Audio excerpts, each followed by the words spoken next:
आणि यानंतर एक बातमी ठाण्यातल्या कोपरी उड्डाणपुलावर काही वेळापूर्वी हायड्रॉलिक क्रेन कोसळल्याची घटना घडली। ठाण्याहून मुंबईच्या दिशेने जाणाऱ्या वाहतुकीचा यामुळे खोळंबा झाला।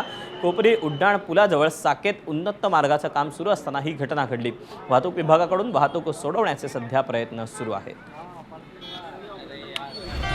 मी सध्या ठाण्यातील कोपरी उड्डाणपुलावर आणि याच ठिकाणी गेल्या काही महिन्यांपासून साकेत उन्नत महामार्गाचं रस्त्याचं काम सुरू आहे आणि याच ठिकाणी भली मोठी जी क्रेन आहे ती या ठिकाणी कोसळलेली आपल्याला दिसून येत आहे। आणि याच ठिकाणी जे घोडबंदरहून मुंबईच्या दिशेने जे वाहनं आहे त्याची वाहतूक कोंडीचा बॅकलॉग पूर्ण माजीवाडा पर्यंत आपल्याला पाहायला मिळतो। याच ठिकाणी आता वाहतूक विभागाचे कर्मचारी असतील, स्थानिक लोक असतील, या ठिकाणी वाहतूक सोडवण्याचा प्रयत्न करत आहे। आपल्यासोबत या ठिकाणी DCP आहेत। सर, किती वाजता झालेली आहे ही घटना आणि काय कारण आहे क्रेन कोसळण्याचं?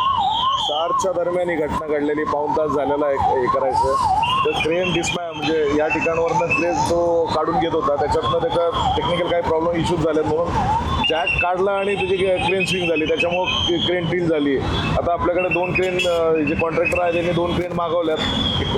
20 ते 25 मिनिटात दोन्ही क्रेन येतील। दोन्ही क्रेन आल्यानंतर आपण त्यांना क्रेन सरळ करून पूर्वत आपला जो मार्ग आहे तो पूर्वत चालू करत आहोत। कुठपर्यंत बॅकलॉग पोहोचलाय? आता आपला सध्या बॅकलॉग कॅडबरी ब्रिजवर आहे। नक्कीच हा जो पूर्ण वाहतूक कोंडी आहे माजीवाडा कॅडबरीपर्यंत पोहोचलेली आणि हा जो टेक्निकल कारणामुळे हे जे हायड्रॉलिक क्रेन आहे ती पूर्णपणे टील झालेली आहे आणि पूर्ण जी वाहतूक आहे ते वाहतूक विभागाकडनं ते वाहतूक सोडवण्याचा प्रयत्न या ठिकाणी आपल्याला पाहायला मिळतं आहे। Video journalist Vinay Rajbhar, Hitesh Panchal, ABP माझा, ठाणे।